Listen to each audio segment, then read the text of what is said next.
दोस्तों, जब भी हम भगवान को सच्चे मन से पुकारते हैं और उन्हें याद करते हैं, अच्छे कर्म करते हैं, तो भगवान हमारी सहायता करने किसी न किसी रूप में ज़रूर आते हैं। तो आज हम आपके लिए बहुत ही रोचक कहानी लेकर आए हैं, जिसे सुनकर आपके भी रोंगटे खड़े हो जाएंगे। तो चलिए शुरू करती हूँ मैं एक कहानी जो बहुत ही सुंदर और रोचक है। दोस्तों, एक बार की बात है, एक औरत अपने 2 साल के बेटे और अपने भाई के साथ एक गांव में रहती थी। उसके पति का देहांत हो गया था। इस कारण वो अपने बेटे के साथ अपने घर आ गई और अपने भाई के साथ खेत में काम करके गुजारा करने लगी। अपने घर मतलब अपने मायके आ गई। उसके बेटे का नाम शुक्रण था और उसका मामा उसको बहुत प्यार करता था। दोनों मामा भांजा एक दूसरे के साथ खेला करते थे। कुछ समय पश्चात उसका मामा काम की तलाश के लिए कहीं दूर चला गया और बहुत दिन बीत गए, लेकिन वो वापस ही नहीं आया। कुछ दिन तक शुक्रण अपनी माँ से पूछता रहा कि मेरा मामा कब आएगा। माँ, मामा कब आएंगे? कब आएंगे मामा? बताओ ना माँ, मामा कब आएंगे? उसकी माँ उसको बताती है कि वो बहुत जल्दी लौट आएंगे। वो पैसे कमाने के लिए गए हैं, लेकिन जब वह वापस नहीं लौटा तो शुक्रण बहुत परेशान रहने लगा। सारा दिन रोता रहता था और बहुत उदास भी रहने लगा। उसकी माँ ऐसा देखकर बहुत दुखी होती थी। एक तो उसे अपने भाई का दुख था कि पता नहीं उसका भाई जीवित भी है या नहीं, और दूसरा उसका बेटा, वो हमेशा रोता रहता था, दुखी रहता था अपने मामा के लिए। ऊपर से उसका बेटा बहुत उदास रहता था। वो शिव की पूजा किया करती थी। उसने अपने बेटे से कहा, बेटा, जब तक तुम्हारे मामा नहीं आते तुम शिव भगवान से बातें किया करो और उनको अपना मामा कहकर पुकारा करो। वो बच्चा बहुत भोला था, भोला और सच्चे दिल का था। बहुत ही भोला, बहुत ही सच्चा। बच्चे तो सच्चे दिल के होते ही हैं। तो वो ऐसे ही करने लगा, जिससे उसके मामा की याद उसे कम सताने लगी। और जब भी वो दुखी होता तो महादेव के सामने बातें किया करता था। एक बार उसकी माँ बहुत बीमार हो गई, तो उनके घर पर खाने को कुछ भी नहीं था। तो वो छोटा सा बालक शुक्रण भोजन की तलाश में दूसरे गांव की तरफ चला गया। उसे रास्ते में एक सेब का पेड़ दिखाई दिया। सेब के पेड़ के नीचे शिवलिंग रखा हुआ था और उस गांव वाले यानी उस गांव के लोग उस शिवलिंग की पूजा किया करते थे। वो बच्चा जब सेब तोड़ने लगा तो उसका हाथ सेब तक नहीं पहुंचा।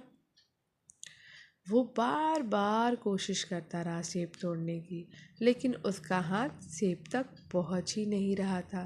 वो कई बार प्रयास कर चुका था, लेकिन उससे सेब ही नहीं टूटा। वो बहुत भूखा था और वो भोला था, तो उससे कुछ नहीं सूझा। वो शिवलिंग पर चढ़कर सेब तोड़ने लगा, लेकिन फिर भी उसका हाथ नहीं पहुंचा। इतने में कुछ गांव वाले वहां पर आ गए और उन्होंने शुक्रण को बहुत ज़ोर से धमकाया और बहुत ज़्यादा उसको डांटा। कहा कि तुमने ये क्या कर दिया, भगवान तुम्हें माफ़ नहीं करेंगे और साथ में हमारे गांव वालों को भी इसकी सज़ा मिलेगी, क्योंकि वो बच्चा शिवलिंग पे चढ़ गया था। तुम शिवलिंग के ऊपर क्यों चढ़ गए?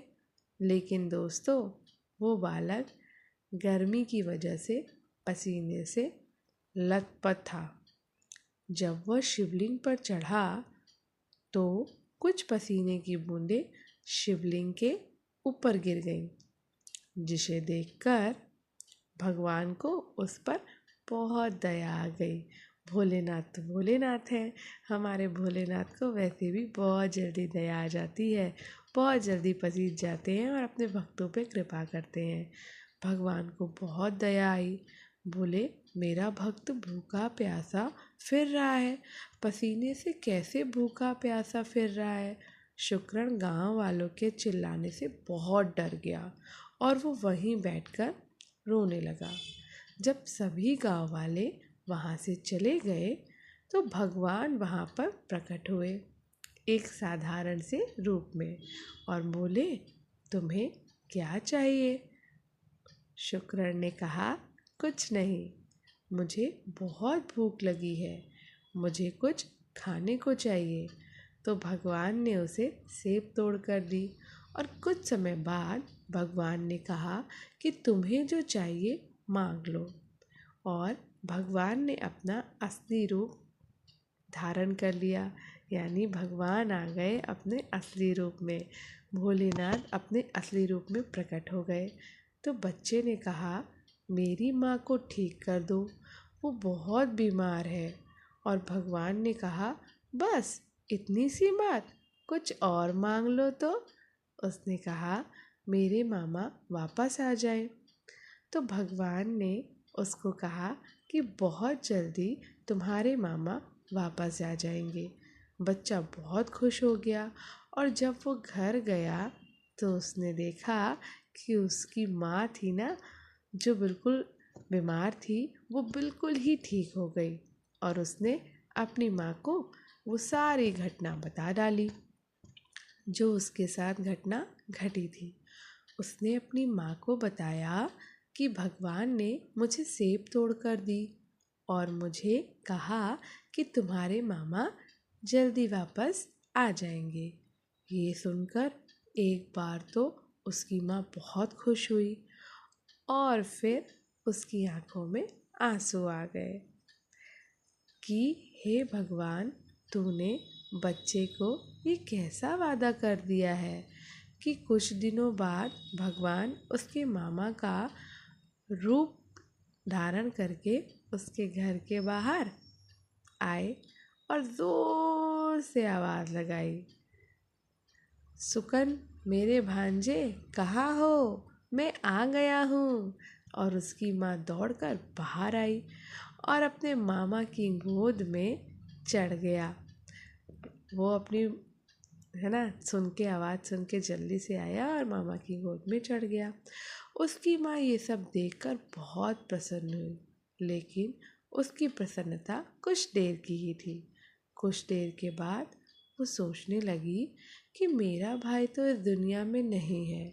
जब रात हो गई तो वो समझ गई कि ये मेरा भाई नहीं है, ये खुद भगवान उसका रूप धारण करके आया है। तो वो भगवान के पास जाकर उनके चरणों में बैठकर ज़ोर ज़ोर से रोने लगी। जब भगवान ने उसको देखा तो भगवान ने कहा, तुम्हारा बेटा बहुत अच्छा है, मैं तुम्हारे बेटे के कोमल मन से बहुत प्रसन्न हूँ। तो मुझे आना ही पड़ा, नहीं तो मेरा किया हुआ वादा झूठा हो जाता। अगले दिन सुबह भगवान शुक्रण से कहते हैं कि मैं शहर वापस जा रहा हूँ पैसे कमाने के लिए। वहाँ पर मेरा बहुत बड़ा काम है, मेरा जाना बहुत ज़रूरी है। जब भी तुम्हें मेरी याद आए तो तुम मुझे दिल से पुकार लेना, मैं तुम्हारे पास ज़रूर आ जाऊँगा। और ऐसा कहकर महादेव, हमारे भोलेनाथ वहाँ से चले जाते हैं और उस बच्चे और महादेव का रिश्ता जन्म जन्मों का जुड़ जाता है। तो दोस्तों, देखा कैसे जब हम सच्चे मन से भगवान को पुकारते हैं तो वो चले आते हैं। तो कैसी लगी आपको ये कहानी, छोटी सी कहानी? अगर पसंद आई हो तो चैनल को लाइक शेयर और सब्सक्राइब ज़रूर करिएगा। धन्यवाद।